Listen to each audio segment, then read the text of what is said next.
I think I have a unique take on this. I have lived in Japan for about 6.5, 7 years, and before that, I lived in New York City. I used to live in the Bronx, and I'm also the firstborn daughter of Guyanese immigrants. Like, I'm Guyanese, so definitely it's been interesting. My parents always wanted me to look like my age and dressed me and got clothing for me that was age appropriate. Definitely remember like being made fun of a lot for wearing like kids clothes when like all the girls in middle school started wearing wet seal, and I was still wearing things from Gymboree in the children's place, and they used to make fun of me for looking like a kid, but we were kids. I started noticing that because like I was black, I was supposed to look even more grown, and I always felt like uncomfortable with that. When I lived in New York City later, first of all, wearing like alternative J fashion and just alternative clothing and in the Bronx, like it's a superpower. Like you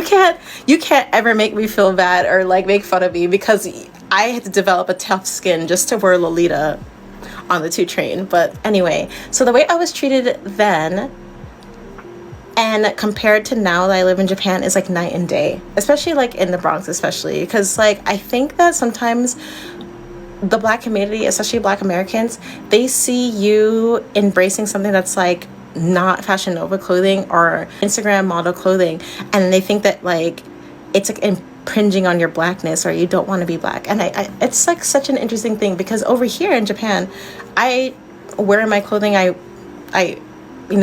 express myself, and other Japanese people just see me as black, right?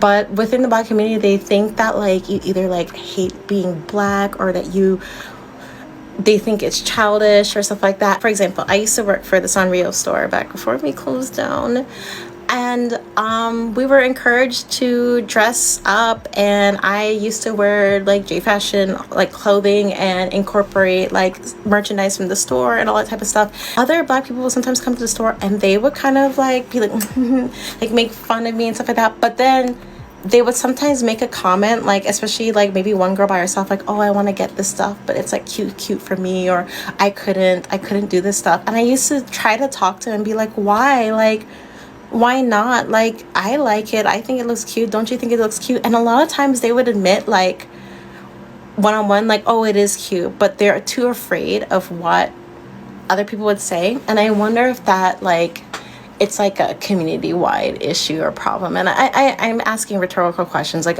we all know why like a lot of like black women were seen as over-sexualized, hypersexualized and stuff like that, and there's like a lot of other layers to it. But yeah, it's definitely a thing, because like I even meet other Japanese people over here, other black people over here, and sometimes like you could tell like they're already like stereotyping me, or they feel like not embracing Japanese culture is like a way to feel safe and protect themselves from like the culture shock of living here. So they rather like be ignorant and think that you're the weird one for like learning Japanese or liking something about Japanese culture. And I don't know, it's like a thing. I can't be the only one who's noticed this, but like yeah, it's definitely a thing. There's like a lot of layers to this, and I'm just yapping.